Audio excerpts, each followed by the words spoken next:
রেখা নামের একজন বিধবা নারীর দুটো মেয়ে আছে। একজনের বিয়ে হয়েছে আর অন্যজন বাইরে থাকে।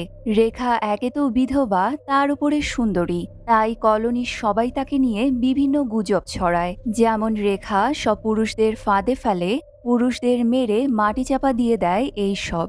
এরই মধ্যে একদিন ঘটনাক্রমে রেখার বাড়িতে একজন পুরুষ মানুষের লাশ পাওয়া যায়। সেই লাশ ধামাচাপা দিতে রেখা দ্রুত তার দুই মেয়েকে বাড়িতে ডেকে আনে। এরপরেই লাশ গুম করতে গিয়ে তাদের সাথে ঘটতে থাকে একের পর এক অঘটন। এমনই এক গল্প নিয়ে তৈরি আজকের সাসপেন্স থ্রিলার মুভিটি, যার নাম মা বেহেন। তাহলে আর কথা না বাড়িয়ে শুরু করছি আজকের এক্সপ্লেনেশন। গল্পের শুরুতে দেখা যায় জয়া নামের একটি মেয়ে গাইনোকোলজিস্টের কাছে এসেছে। বিয়ের কয়েক বছর পেরিয়ে গেলেও বাচ্চা হচ্ছিল না জয়ার। সমস্যাটা তার হাজবেন্ড মানুষের হলেও চিকিৎসার প্রতি তার কোনো আগ্রহ নেই। তাই জয়া আইভিএফ পদ্ধতিতে বাচ্চা নেবার জন্য ফার্টিলিটি সেন্টারে এসেছে। এমন সময় জয়ার শ্বশুর ফোন করে জয়াকে দ্রুত বাড়িতে ফিরতে বলে, কারণ তারা সবাই না খেয়ে বসে আছে। জয়া ডক্টরকে হাজবেন্ডের ব্যাপারটা দেখতে বললে ডক্টর জানায় হাজবেন্ডের স্যাম্পল তো লাগবে এবং সব মিলিয়ে 4 থেকে 5 লক্ষ টাকা খরচ হবে। এত টাকার কথা শুনে জয়া তো মহা চিন্তায় পড়ে যায়। সে হতাশ হয়ে বাড়ি ফিরলে তার 3 যমজ দেবর খাবার খেতে চায়। জয়া তাদের জন্য রুটি বানাতে বানাতে একদমই ক্লান্ত হয়ে পড়ে। অন্যদিকে জয়ার ছোট বোন সুষমা সারাক্ষণ জয়ার হাজবেন্ড মানুষের সাথে টিকটক ভিডিও বানায়। দুজন একসাথে লাইভে এলে অনেকেই তাদের সম্পর্ক নিয়ে আজে বাজে কমেন্ট করে। এতে সুষমা ভীষণ বিরক্ত হয়। সে একজন বড় ইনফ্লুয়েন্সার হতে চায়, তবে তার কোনো পোস্টই ভাইরাল হচ্ছে না। পরের সিনে দেখা যায় জয়া ও সুষমার মা রেখাকে। রেখা একটা মদের বার চালায়। সেদিনের মতো বার বন্ধ করে সে বাড়ি ফিরে যাচ্ছে। রাস্তায় লোকেরা রেখাকে দেখে আজেবাজে ইশারা করে, তবে রেখা চুপচাপ বাড়ির পথে হাঁটতে থাকে। রেখার হাজবেন্ড অনেক আগেই মারা গেছে, তাই সে বাড়িতে একাই থাকে। বাড়ি ফিরে রেখা টিভিতে তার প্রিয় ক্রাইম শো চালু করে দেয়। কিছুক্ষণ পরেই হঠাৎ তার বাড়ির কলিং বেলটা বেজে ওঠে। এদিকে মানুষ বাড়ি ফিরলে জয়া খাবার বেড়ে দিতে চায়, কিন্তু মানুষ খাবার না খেয়ে প্রচুর ড্রিঙ্কস করে। সে ঘুমিয়ে পড়লে জয়া মানুষ এবং সুষমার লাইভ ভিডিও দেখে খুব রাগ করে। তখনই তার মা রেখা কাঁদতে কাঁদতে জয়াকে ফোন করে। এত রাতে কান্নারত অবস্থায় মা ফোন দেয়ায় জয়া বেশ অবাক হয়। রেখা জয়াকে বলে, সুষমাকে কিছুতেই ফোনে পাচ্ছি না। এমনিতেই আজকের কর্মকাণ্ডের জন্য জয়া সুষমার ওপর ভীষণ রেগেছিল। তারপরেও সে সুষমাকে কনফারেন্স কল করে। এবার রেখা দুজনকেই কাঁদতে কাঁদতে বলে একজন লোক নাকি মারা গেছে। কারো মারা যাওয়ার কথা শুনে তারা দুজন বলে, মানুষ তো মারা যেতেই পারে, এতে সমস্যা কোথায়। এবার রেখা ভয়ে ভয়ে জানায় সামনের বাসার গুপ্তাজি আমার ঘরেই মারা গেছে। এটা শুনে দু মেয়ে তো পুরোই অবাক হয়ে যায়। রেখা জলদি দুজনকে তার বাড়িতে যেতে বলে।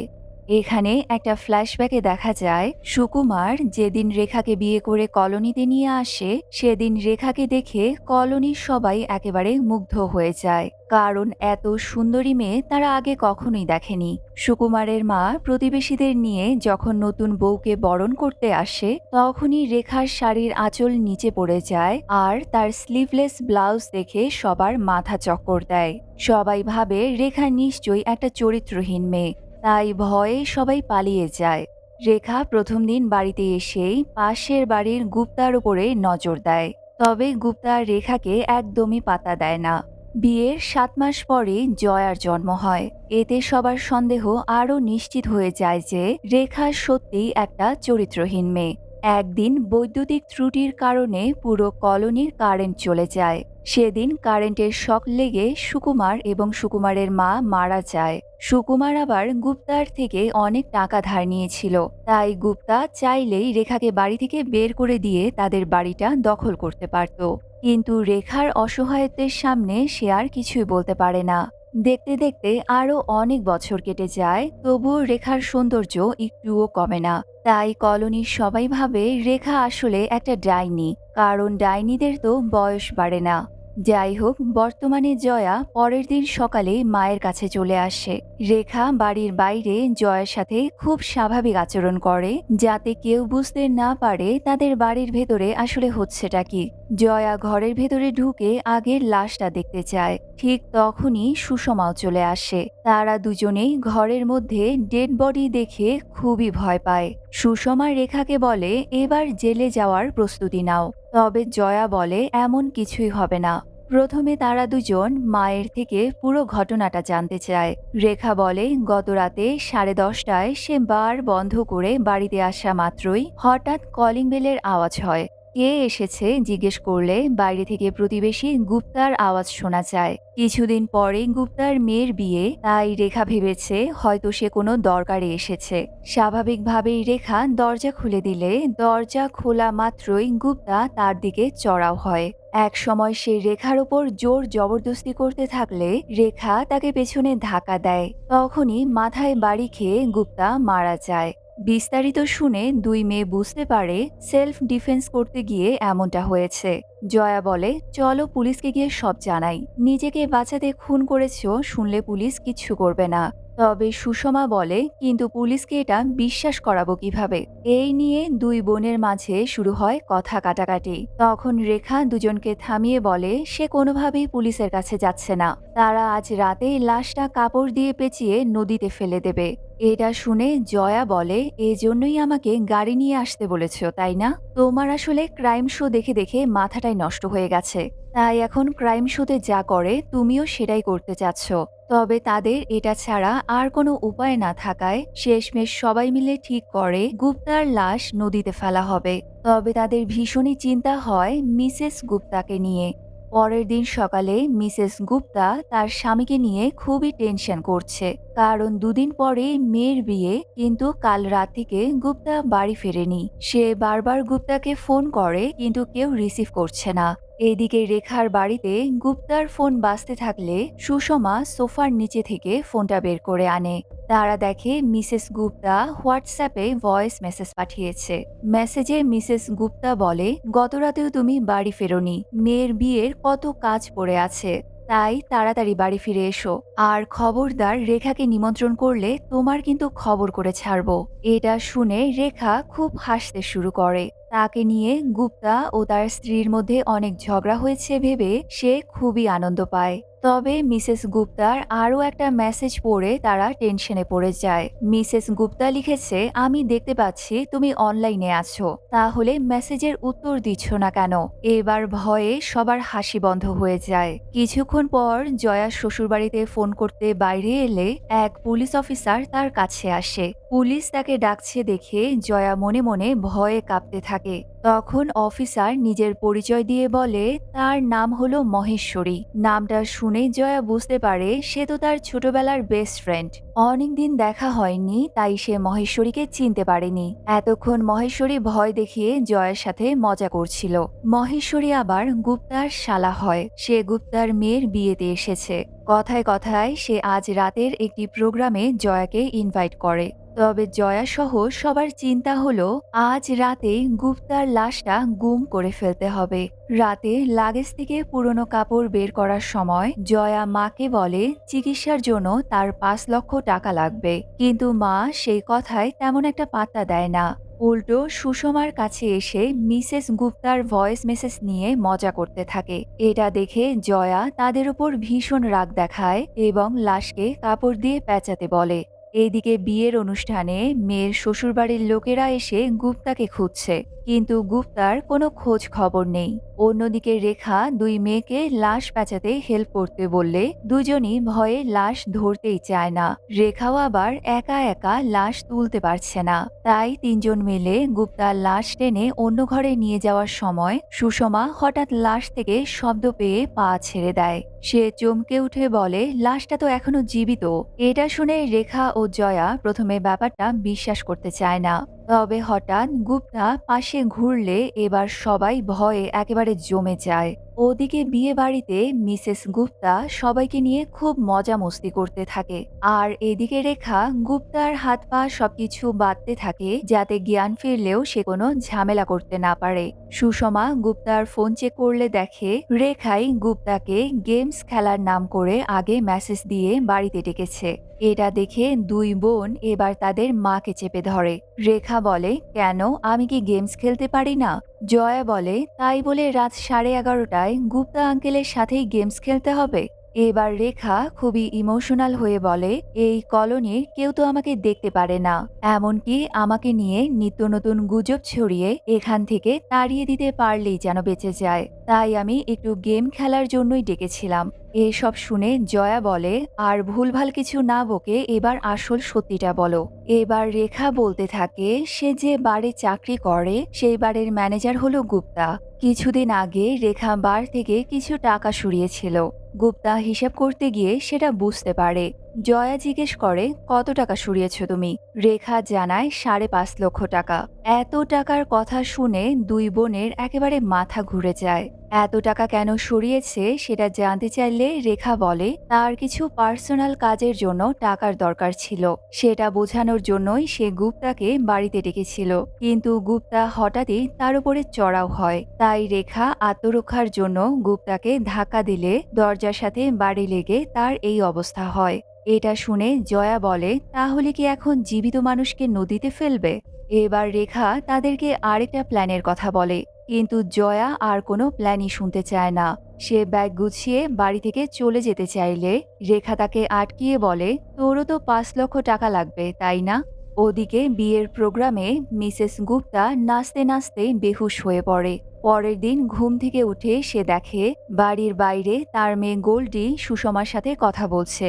মিসেস গুপ্তা তখনই গোল্ডিকে দ্রুত ঘরে ডাকে, কারণ ওই বাড়ির 3 মা মেয়েকেই সে একদমই পছন্দ করে না।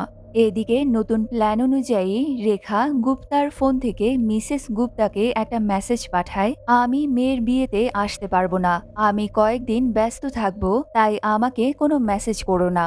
এটা দেখে মিসেস গুপ্তার ব্যাপারটা একদমই সুবিধের লাগে না। এখানে ফ্ল্যাশব্যাকে আমরা সুষমার অতীতের একটা ঘটনা জানতে পারি। কয়েক বছর আগে সুষমার একটা বয়ফ্রেন্ড ছিল। ভাইরাল হওয়ার জন্য সে বয়ফ্রেন্ডের সাথে কিস করার ভিডিও সোশ্যাল মিডিয়ায় আপলোড করে দেয়। এতে বয়ফ্রেন্ড তার মায়ের কাছে প্রচণ্ড মার খায়। সে এই ব্যাপারে গুপ্তার কাছে নালিশ করে। তাই গুপ্তা পুরো এলাকার মানুষদের একত্রিত করে শাস্তি স্বরূপ সুষমাকে কলোনি থেকে বের করে দেয়। রেখার বুদ্ধিতে সুষমা তার বড় বোনের বাড়িতে এসে ওঠে, তবে সেখানেও সুষমা তার খেল শুরু করে দেয়। বড় বোনের হাজবেন্ড মানুষের সাথে রোমান্টিক টিকটক ভিডিও করে, যেটা জয়ার একদমই পছন্দ হয় না। বর্তমানে সবাই মিলে গুপ্তাকে বেঁধে অন্য জায়গায় সরাতে থাকলে তখনই মিসেস গুপ্তা তাদের বাড়ির দিকে এগিয়ে আসতে থাকে। তাকে দেখে সবাই বাইরে এসে মিসেস গুপ্তাকে থামানোর চেষ্টা করে, কিন্তু সে নানান বাহানা করে বাড়ির ভেতরে ঢুকে পড়ে। মূলত মেয়ের বিয়ের সময় যেন কোনো আপদ বিপদ না হয় এজন্য মিসেস গুপ্তা এই 3 মা মেয়ের নামে পুজো দিয়েছে এবং পুজোর নারিকেল লুকিয়ে একটা ফুলদানির মধ্যে রেখে দেয়। তবে ভেতরে ঢোকার পর সে এক ধরনের দুর্গন্ধ পায়। মিসেস গুপ্তা আরও ভেতরে যেতে চাইলে সবাই মিলে তাকে বাধা দেয়। সেই সময় গোল্ডি এসে তার মাকে নিয়ে যায়। তবে মিসেস গুপ্তার সন্দেহ হয় হয়তো রেখার বাড়িতেই গুপ্তা লুকিয়ে আছে। মিসেস গুপ্তা তার ভাই মহেশ্বরীকে ব্যাপারটা জানিয়ে রেখার বাড়িতে গিয়ে দেখতে বলে। এদিকে 3 মা মেয়ে মিলে গুপ্তাকে অন্য রুমে নিয়ে যাওয়ার সময় মহেশ্বরী এসে বারবার কলিং বেল বাজায়। ভেতর থেকে কেউ রেসপন্স করছে না দেখে মহেশ্বরী জানালা দিয়ে ভেতরটা দেখার চেষ্টা করে। তখনই জয়া এসে মহেশ্বরীর সামনে দাঁড়ায়। জয়া জানে মহেশ্বরী ছোটবেলা থেকেই মনে মনে তাকে ভালোবাসে। সেটারই সুযোগ নিয়ে জয়া মহেশ্বরীকে নিয়ে বাইরে ঘুরতে বের হয়। এদিকে রেখা এবং সুষমা গুপ্তাকে হাত মুখ বাঁধা অবস্থায় একটা পরিত্যক্ত ঘরে রেখে দেয়। এবার আরেকটা ফ্ল্যাশব্যাকে জয়ার অতীতের একটা ঘটনা দেখানো হয়। জয়াও তার মা ও বোনের মতোই কোনো দুধে ধোয়া তুলসী পাতা নয়। সে একবার তার বান্ধবীর বিয়ে খেতে গিয়েছিল। বান্ধবীর বিয়ে হওয়ার কথা ছিল মানুষের সাথে, কিন্তু জয়া বিয়ে বাড়িতে মানুষকে পটিয়ে নিজেই বিয়ে করে ফেলে। তার মানে এই ৩ মা মেয়ে সবার মধ্যেই ঝামেলা আছে। জয়া মহেশ্বরীকে নিয়ে বাড়ি ফিরতেই দেখে মানুষ তাদের বাড়িতে এসেছে। হঠাৎ মানুষকে দেখে জয়ার মুখ একেবারে চুপসে যায়। মহেশ্বরীকে বন্ধু সম্বোধন করে সে মানুষের সাথে পরিচয় করিয়ে দেয়। মানুষ তাকে কোথায় গিয়েছিল জানতে চাইলে জয়া জানায় সে মায়ের জন্য ওষুধ কিনতে গিয়েছিল।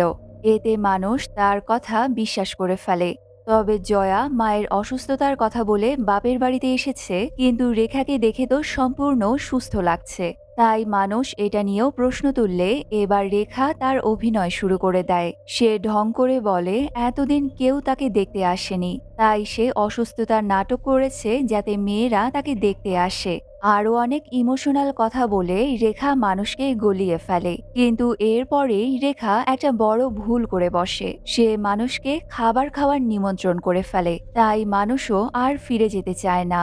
এবার জয়া এবং সুষমা দুজনেই মায়ের উপরে ভীষণ রেগে যায়। রাতে খাওয়ার পর মানুষ টয়লেটে যাওয়ার জন্য ওই রুমের নক করতে থাকে যেখানে তারা গুপ্তাকে রেখেছে। তবে অনেক চেষ্টা করেও দরজা খুলতে পারে না। এটা দেখে জয়া তাড়াতাড়ি মানুষকে নিয়ে ওপরের ঘরে চলে যায়। এরই মধ্যে গুপ্তার হালকা হালকা জ্ঞান ফিরে আসে। অন্যদিকে রেখা একজনকে কল করে বলে সে গুপ্তাকে মারতে পারেনি, তাই এবার তাদের অন্য কিছু করতে হবে। নিচে সুষমা দরজা খোলার চেষ্টা করে বুঝতে পারে দরজার লকে জ্যাম লেগে গেছে।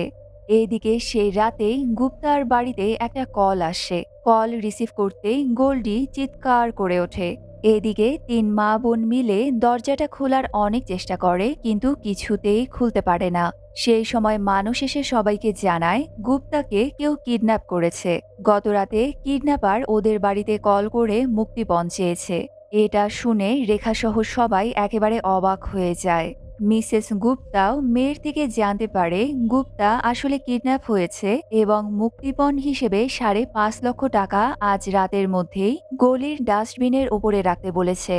তারা মহেশ্বরীকে ডেকে সব কথা জানায়। মিসেস গুপ্তা এবারেও রেখাকেই সন্দেহ করে। মহেশ্বরী গোল্ডিকে জিজ্ঞেস করে ফোনে যে মুক্তিপণ চেয়েছিল তার কণ্ঠস্বর কেমন ছিল। তবে গোল্ডি কিছুই বলতে পারে না, কারণ সে কিডন্যাপারের কথা স্পষ্ট শুনতে পায়নি। মহেশ্বরী তার বোনের সন্দেহটা ফেলতেও পারছে না। এখানে আমরা রেখার অতীতের একটা ঘটনা জানতে পারি। সুকুমারের মৃত্যুর পর রেখা অনেক ঋণগ্রস্ত ছিল, যে জন্য সে এক এক সময় এক একটা বিজনেস করার চেষ্টা করেছে। প্রথমে রেখা মেয়েদের আন্ডারগার্মেন্টসের বিজনেস করত। এরপর ব্যাচেলার এবং আনম্যারিড ছেলেদের খাবার পার্সেলের বিজনেস শুরু করে। তবে কলোনির মানুষদের ধারণা খাবারের আড়ালে রেখা ড্রাগ সাপ্লাই দিত। এরপর সে নিজের বাড়িতেই সাইবার ক্যাফে খোলে। সেই ক্যাফেতে সবসময় চলত অশ্লীল ভিডিও।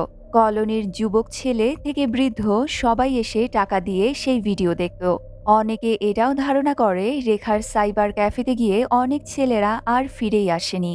তাদের ধারণা রেখা নিখোঁজ ছেলেদের মেরে বাড়ির উঠোনে মাটি চাপা দিয়ে ফুলের গাছ লাগিয়েছে, যাদের কঙ্কাল হয়তোবা এখনো উঠানের ফুলগাছের নিচেই পাওয়া যাবে। সিন বর্তমানে এলে দেখা যায় মুক্তিপণ কে চেয়েছে এটা নিয়ে তারা একে অপরকেই দোষারোপ করতে থাকে।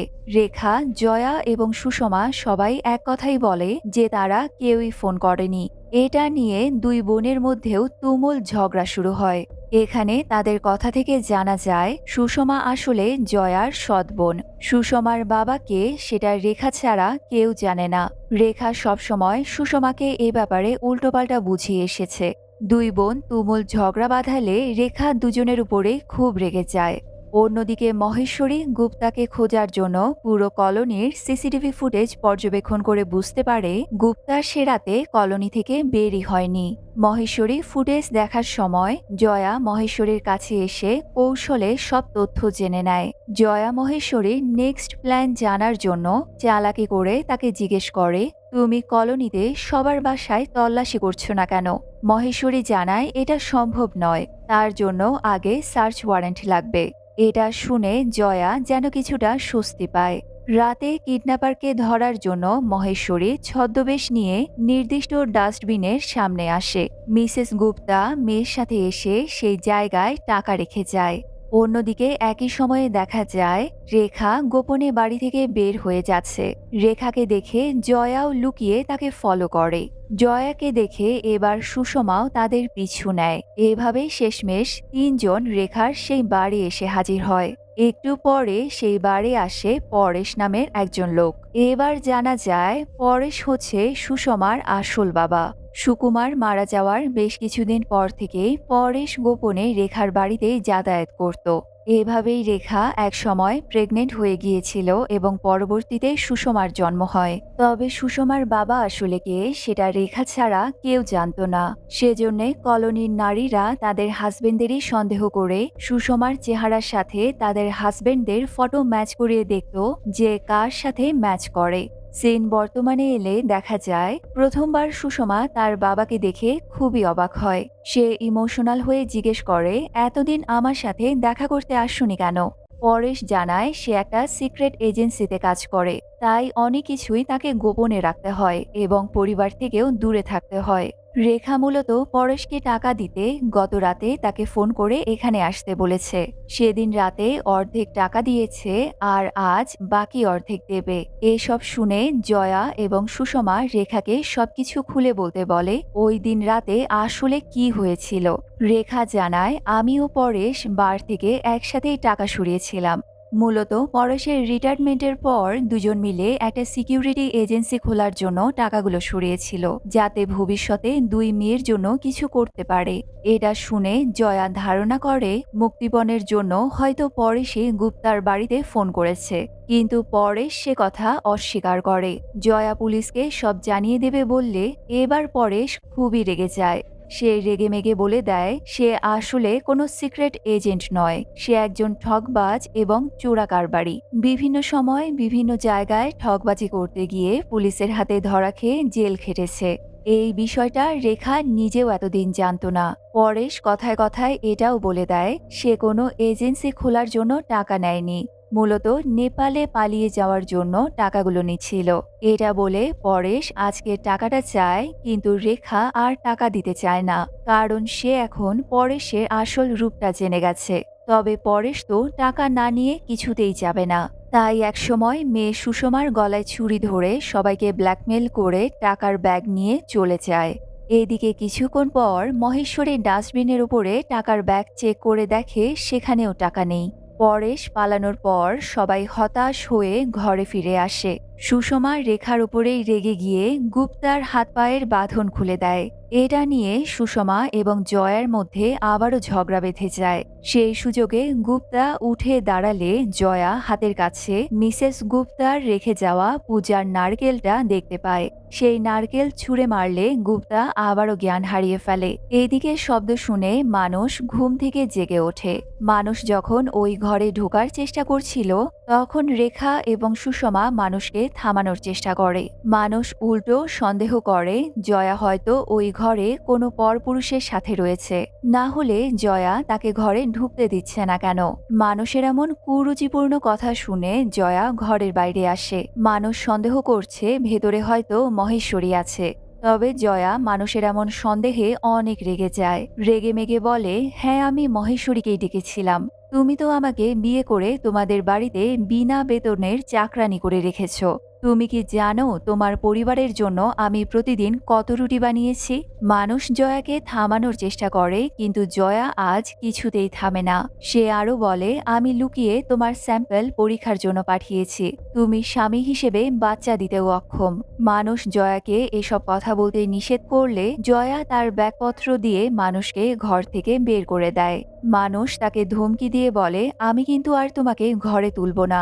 জয়াও জানিয়ে দেয়, লাগবে না তোমার ঘর, আমি নিজেই আর ওখানে যাব না।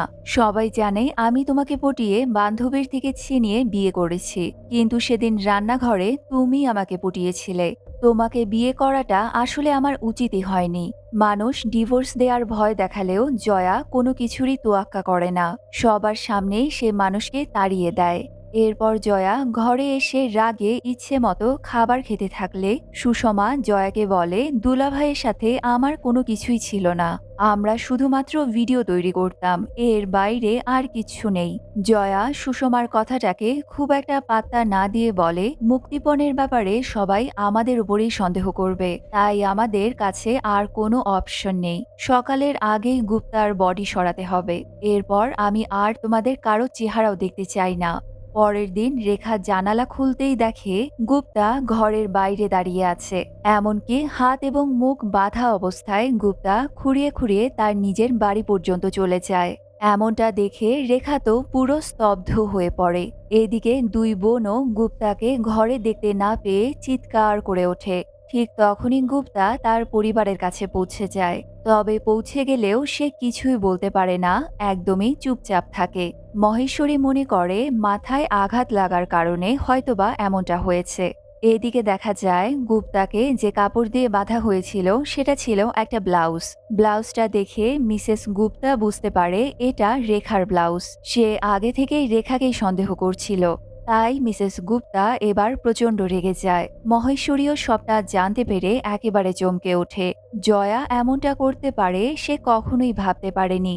ওদিকে তিন মা মেয়ে বুঝতে পেরেছে এবার তারা ধরা খেতে চলেছে, তাই সবাই মিলে ঘর থেকে সব প্রমাণ মিটিয়ে ফেলা শুরু করে। ঠিক তখনই গুপ্তা ফোন করে রেখাকে বলে, আপনি মেয়েদেরকে নিয়ে যেসব পরিকল্পনা করেছিলেন আমি সবকিছুই জানি, যদি আমি মহেশ্বরীকে সবকিছু বলে দেই তাহলে আপনারা সবাই কিন্তু জেলে যাবেন। এরপর সে জিজ্ঞেস করে মুক্তিপণের টাকাটা কোথায়। রেখা জানায় তারা কেউই মুক্তিপণের টাকা নেয়নি। রেখা গুপ্তাকে অনুরোধ করে বলে, আমার দুই মেয়ের কোনো দোষ নেই, যদি জেলে দিতে হয় তবে শুধু আমাকে দিন। এবার গুপ্তা রেখাকে একটা অফার দেয়, রেখাদের বাড়িটা তাকে লিখে দিতে হবে, তাহলেই সে আর কোনো ঝামেলা করবে না এবং কাউকে কিছুই বলবে না। গুপ্তা বলে, মনে রাখবেন আগেরবার লোক লাগিয়ে শুধু ক্যাফে ভেঙেছিলাম, এবার কিন্তু সবকিছু ধ্বংস করে দেব।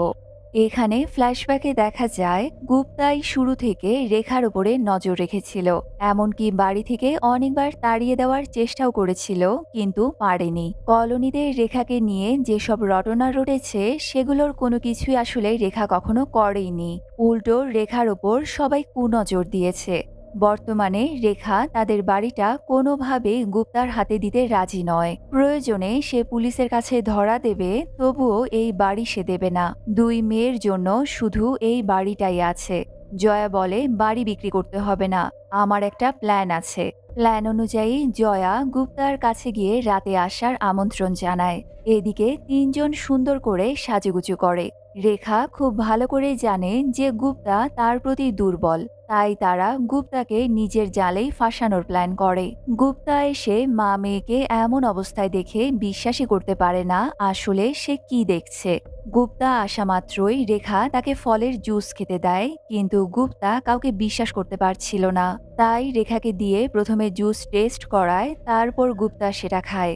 গুপ্তা এটাও ভালো করে জানে হয়তো তাকে এখানে মেরে ফেলার প্ল্যান হতে পারে, তাই গুপ্তা জানায়, আমি আসার আগেই তোমাদের সম্পর্কে সবকিছু একটা চিঠিতে লিখে এসেছি, আমি ফিরে না গেলে মহেশ্বরের হাতে চিঠিটা পড়লে তোমরা সবাই ফেঁসে যাবে।